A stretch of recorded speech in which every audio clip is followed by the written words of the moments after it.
Yurtimizda aholining huquqiy himoyasini kuchaytirish, hujjatsiz yashab kelayotgan fuqarolarning muammolarini hal etish bo'yicha amaliy ishlar davom ettirilmoqda. Adliya organlarining joylardagi targ'ibot ishlari va huquqiy xizmatlari natijasida bir qancha insonlar uchun yangi hayot sahifasi ochilyapti. Andijondan tayyorlangan lavha shu haqda. Ishga kirishda, ijtimoiy himoya borasida, hattoki oddiy xizmatlardan foydalanishda ham muammolarga uchragan 3 nafar ayol uchun yangi hayot sahifasi ochildi. Ularni yillar davomida hujjatsiz yashash azobi qiynab kelgan. Istoraxon Ergasheva 15 yildan oshiq vaqt davomida o'z yurtida yashab, biroq hujjatsiz yashashga majbur bo'lgan. Bundan nafaqat o'zi, farzandlari ham qiynalgan. Ulug'nor tumani Uchko'prik mahallasi hududida adliya bo'limi xodimlarining uyma-uy yurish tadbirlarida ularning muammolariga huquqiy yechim topilgan. Endi bu hujjat mazkur taqdir egalarining kelajagini o'zgartiradi. Ular qo'llariga hujjatni olib, ko'zlarida quvonch yoshlari jilvalandi. Maktabda bitirdim, kollejda o'qidim, universitetga o'qishga kirmoqchi bo'lgandim. Pasportim yo'q, kira olmadim.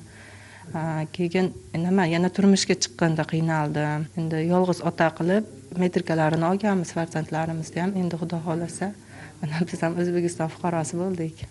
Ergasheva Istoraxon opa va uni 2 nafar qizlari Ra'noxon va Yulduzxonlar bizga murojaat qilib, O'zbekiston Respublikasi fuqaroligini olish masalasida bir necha yillardan buyon muammolari borligini ma'lum qilishdi. Ushbu holat qisqa muddatda mahalla erkinligi hamda ichki ishlar bo'limi pasport xizmati bilan hamkorlikda o'rganildi. Tegishli hujjatlar belgilangan tartibda sud tomonidan ko'rib chiqilib, qanoatlantirildi hamda natijada bugun ushbu fuqarolik bo'lmagan shaxslarga O'zbekiston Respublikasi fuqaroligi, ya'ni ID kartalar topshirildi. Endi kelgusida ushbu fuqarolar O'zbekiston Respublikasi fuqarosiga belgilangan barcha imtiyoz va qulayliklardan foydalana oladi. Yana bir taqdir egasining muammosi oddiy bir eshik taqillashi bilan boshlandi. Boyqo'zi Xo'janazarov yillar davomida o'z uyida ijarachiday yashab kelardi. Hujjatlar bilan bog'liq muammo uni ko'p bora qiynagan. Turli eshiklar taqillatilgan bo'lsa-da, masala hal etilmay qolaverardi. Adliya bo'limi xodimlarining mahallada o'tkazilgan uyma-uy yurish choralari esa Boyqo'zi ota uchun chin ma'noda yengillik olib keldi.